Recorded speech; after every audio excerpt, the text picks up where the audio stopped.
네, 반갑습니다. 초등 사이다입니다. 오늘 우리 아이들의 진로에 관련된 진로 교육 이야기 한번 해 보겠습니다. 아이들의 진로 언제쯤 정하는 게 좋을까요? 예, 어, 그것에 대한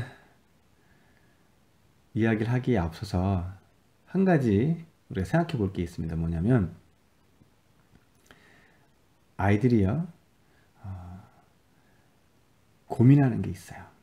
물론 친구 고민도 있고 이것저것 고민들이 많겠죠. 관계성에 대해서. 그런데 초등학교 한 3학년 정도가 되면 취업으로 고민을 하기 시작합니다. 취업 고민. 에이, 말도 안 된다고요? 아니에요. 음, 물론 초등교육 현장에서 취업이라는 단어가 어울리진 않죠. 근데 결론으로 몇 가지 물어보다 보면 아이들이 그 걱정을 하고 있습니다. 이 진로라는 단어가 결국은 현실적으로는 어떤 일을 하고 살지에 대한 취업과도 연관이 되어 있죠. 많은 아이들이요, 생각보다 의외로 자기의 진로에 대해 고민하고 있습니다. 그리고 초등학교 6학년이 되면 자기 자신을 그렇게 어리다고 생각하지 않아요.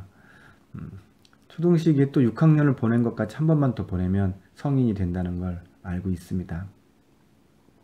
자, 보통 이제 2월 달 되면 이제 졸업 시즌이죠. 학교 졸업을 하는데 요즘에 이제 졸업 앨범에는 사진만 들어가지 않고 뭐 졸업생들이 이렇게 친구들한테 몇 줄씩 이제 글을 남겨놓죠.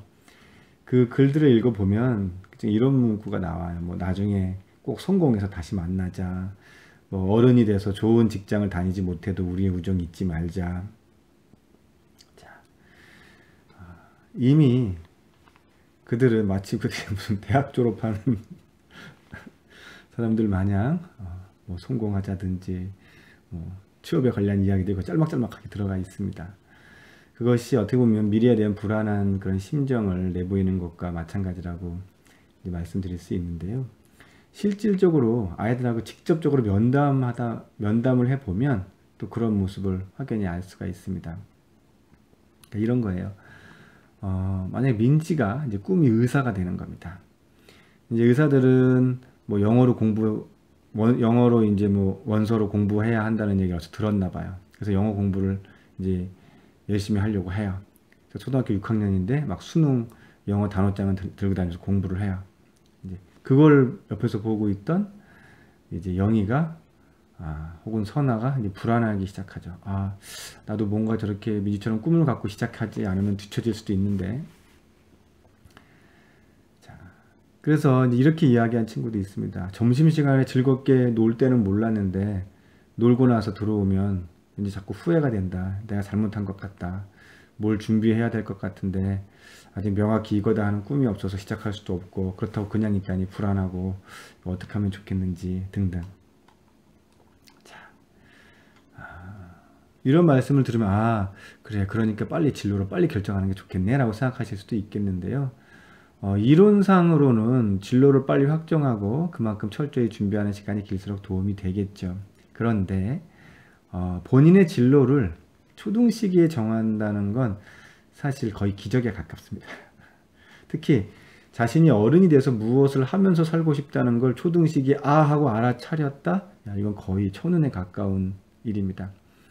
이제 간혹 텔레비전 어떤 영재 관련 프로그램이나 성공한 어떤 사람이 자신은 초등 시절부터 그 분야에 관심이 많았고 하루 몇 시간씩 빠져 있었다고 말하는 이들이 있어요. 하지만 교실 현장에서는 드문 일입니다. 대부분은 학년이 올라갈 때마다 꿈이 바뀝니다. 문제는 그러한 특별한, 아까 TV에 나오는 특별한 사례를 일반화해서 많은 학부모님들이 자녀의 진로를 빨리 정하고자 이렇게 압박을 가하는 게 문제입니다. 진로에 대한 불안을 없애는 근본 방향은 진로를 빨리 정하는 게 아니고요. 진로를 빨리 정해야 한다는 압력부터 일단 멈추는 겁니다. 그렇다고 해서 그러면 진로에 대한 생각을 하지 않는 게 좋느냐? 그건 아니죠. 미래 자신에 대한 꿈과 생각을 멈출 필요는 없어요. 그 찾는 여정은 계속 진행되는 겁니다. 문제는 어떤 부모로부터 초등 시기에 적어도 초등 졸업을 하고 나면 진로를 확정 지어야 한다라는 그런 부담감을 느끼게 하지 않는 것이 중요한 거고요. 초등에서 진로 교육의 핵심은 진로 확정이 아닙니다. 진로에 대한 유연성이에요. 이게 초등 진로 교육의 핵심입니다. 이게 어떤 의미냐면 진로에 대한 유연성은 그렇다고 해서 막 다양한 체험을 많이 하게 하는 것? 자, 왜 초등학생들을 대상으로 한 직업 체험 놀이를 하는 곳들이 있죠. 학교에서도 현장 체험으로 데려가기도 합니다. 이제 그곳에 가면 이런 장면을 볼 수 있어요. 엄마가 아이 손을 잡고 한 군데라도 더 돌아보려고 막 이제는 막 뛰어다녀요. 아이들은 막 뒤에서 막 거의 다니죠. 심지어 막 화를 내기도 해요.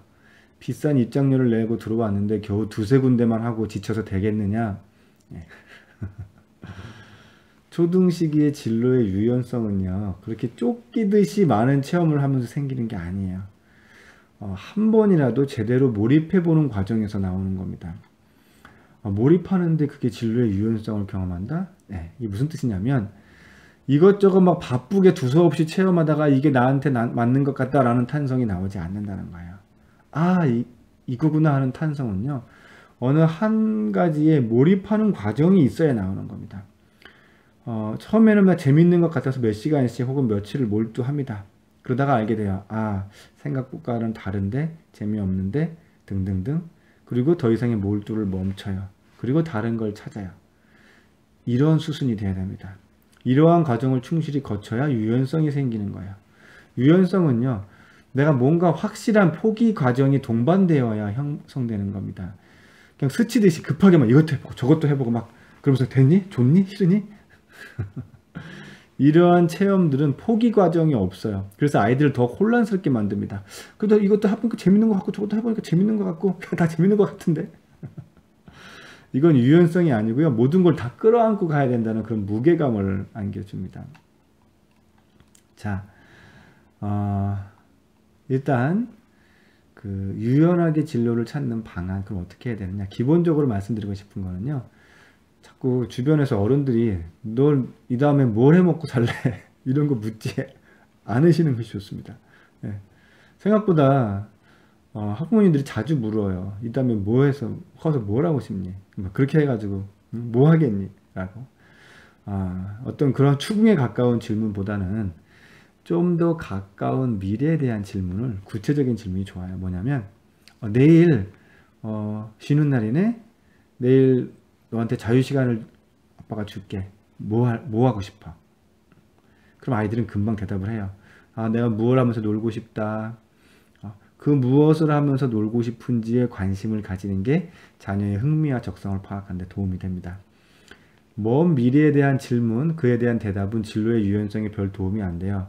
확실하지 않은 상황에서 오히려 막 고착화를 시킵니다. 그래? 뭐 의사가 되겠다고? 그래! 그럼 좋아! 일단 공부부터 열심히 하면 되겠지? 고착화 시킬 필요가 없습니다. 자, 자녀의 진로 선택에 있어서 부모님들 이런 걸 좀 유의하셨으면 좋겠어요. 뭐냐면요, 자녀의 꿈이 매년 바뀌는 걸 지극히 당연하게 생각하시면 됩니다. 한 가지를 결정해서 쭉 준비하기를 바라는 마음 저도 압니다. 저도 우리 아이가 그랬으면 좋겠어요. 예. 하지만 그걸 몰아붙이다간 왜곡된 진로관을 갖게 합니다. 한번 결정한 진로를 가능하면 바꾸지 않는 것이 좋다는 생각을 은연중에 갖게 하시면 안 돼요. 그렇게 되면 정말 자신과 맞는 무언가를 만났을 때 주춤하게 됩니다. 자신이 무엇을 원하는지보다 내가 이미 결정한 것을 번복하지 않는 걸 더 중요하게 생각하게 됩니다. 그러면 진로에 대한 유연성이 사라집니다. 초등 시기는 진로에 대한 유연성을 갖게 하는 게 더 우선적입니다. 자, 뭐 이렇게 고민하시는 분도 있죠. 우리 애는 꿈이 없어요. 아예 꿈 자체가 없어. 그냥 모른대. 너무너무 걱정된답니다. 자녀가 꿈이 없다고 해서 너무 걱정하시지 마시고요. 일단 이런 거죠. 꿈을 꾸려면 잠을 자야 꿈을 꾸겠죠. 마찬가지입니다. 아이가 무언가 꿈을 가지려면 자신을 되돌아볼 여유가 집에 있어야 돼요. 뭐 학원 숙제하느라고 바빴던 아이에게 이 다음에 뭘 하고 싶은지 물어보면 뭐가 나오겠습니까? 그냥 학원 숙제하느라고 바쁜데. 지금 당장 그냥 이 숙제가 없어지는 게 본인의 꿈이겠죠. 자, 초등학생의 적절한 진로관은요, 이런 겁니다. 서서히 자신을 알아가는 과정이 중요해요. 초등학교 6학년 학생이 수업 중에 이렇게 이야기한 적이 있습니다. 그 유치원이나 1, 2학년 때까지는 내가 뭐든지 다 잘할 수 있을 거라고 생각했대요. 그런데 5학년, 6학년이 되고 나니까 이제는 뭐든지 다 잘할 수는 없을 것 같다는 걸 느낀대요. 대신에 그래도 나의 적성과 어떤 흥미가 있는 것들은 그래도 잘할 수 있을 것 같다는 그런 기대감이 생겼다고 말을 했습니다. 이건 뭐냐면 자기 자신을 객관적으로 바라보는 시선이 생긴 거예요. 동시에 주관적인 것에도 관심을 찾아가고 있음을 이제 표명한 겁니다. 이 정도의 생각을 지닌 초등 고학년이라면 적절한 자기의 진로관이라고 할 수 있어요. 어른들이 보기엔 지금 뭐야 이게 진로관이야? 애매모호하지만 뭐 정해진 게 없잖아. 그럼요, 정해진 게 없어요. 하지만 그 학생은 이제 내가 무언가를 할 수 있고 없고 어느 정도에서 이건 좋아하고 좋아하지 않고를 구별해 나가기 시작합니다. 그것이 그러한 어떤 구별들을 객관적인 시선에서 스스로 해 나가기 시작하는 그러한 능력을 갖게 하는 것, 이게 초등 시기의 진로 교육의 어떤 큰 방향성입니다. 그 정도만 충분히 누려도요, 중고등학교 올라가서 본인이 찾아 나갑니다. 자, 진로 발달 이론이라는 게 있어요. 물론 많은 학자들이 얘기했는데요. 그 중에서 이제 긴스버그라는 학자가 이 진로 발달 이론을 이제 체계화했습니다. 이어서 뭐 수퍼라는 학자가 이를 비판하면서 더 발전시키긴 했는데요. 그 이론들을 가만히 들여보면 초등 시기에는요, 그 진로 발달 이론에서 초등 시기에는 진로 결정이라는 단어를 찾아볼 수가 없어요. 오히려 진로를 전 생애적 시기로 이렇게 확대해 나간다라고 표현합니다. 일단 그 두 학자는 각자의 이제 진로 발달 이론들을 제시하죠. 서로 막 비판을 해 나가면서 그러함에도 불구하고 서로 다른 이견을 갖고 있음에도 불구하고 공통적으로 언급한 게 있어요. 뭐냐면 진로 발달에 앞서서 선행되어야 될 과제가 있다라고 얘기합니다. 그리고 그게 뭐라고 표현하냐면 자아 정체성입니다.